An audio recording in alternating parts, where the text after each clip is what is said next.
What's up, everybody? Steve here. I hope you're doing well. There's a lot of talk about recession.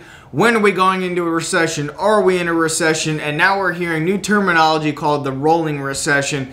And essentially that's when an economic downturn sweeps slowly across the economy, impacting sectors one by one. And we're starting to see this in manufacturing. We're seeing a lot of tech layoffs as well. And obviously we're starting to see in the real estate and housing sector and all the businesses associated within the real estate industry.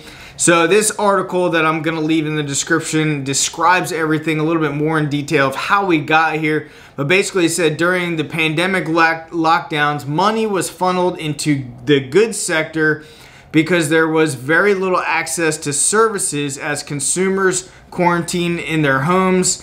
Then as the economy reopened, pent-up demand caused a huge surge in services. That created pockets of weakness in many categories on the goods side, certainly in housing, that are definitely in recessionary territory. The economy hasn't fully retrenched because we've had the offsetting strength on services, she said.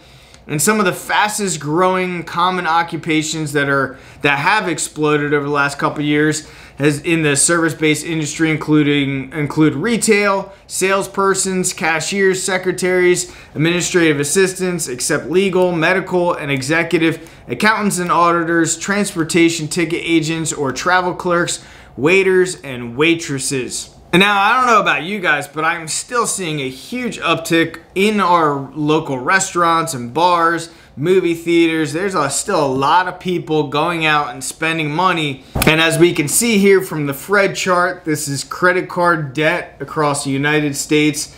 And as you can see with the stimulus, people are kind of getting out of credit card debt. They're paying off credit cards. And then sure enough, people's savings are dwindling. People's savings rates are decimated.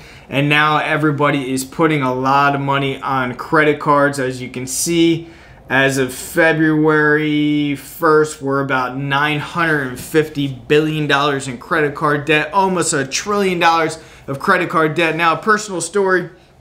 Last real estate recession, I was not financially astute as I am right now, and I can tell you I made a ton of mistakes, and one of those was running out of money. I was running out of money because my personal overhead was so high that all my money was going to my mortgage, my HOA fees, and gasoline for my boat, and all this other stupid shit. And I'm spending all this money, and my savings account is dwindling, and then eventually it got very, very narrow in terms of the amount of money I had left over.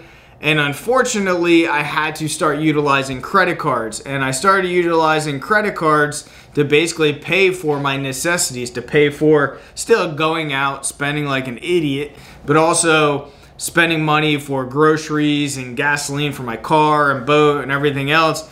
And before I knew it, I racked up multiple credit card debts, maxed out a couple of them, and it ended up pretty bad, unfortunately, where I actually had to go ahead and settle certain credit cards. And it was a complete mess. And I see the writing on the wall. I see where Americans are just going further and further into debt, which full circle brings me to my next point. My last point is, when they max out all their credit cards, which they're going to do, then the service industry is going to take a hit, which it's been exploding because people are confined to their houses. And when they max out their credit cards, people are going to have no more money in savings, and they're going to have no more revolving lines of credit to go out and spend money.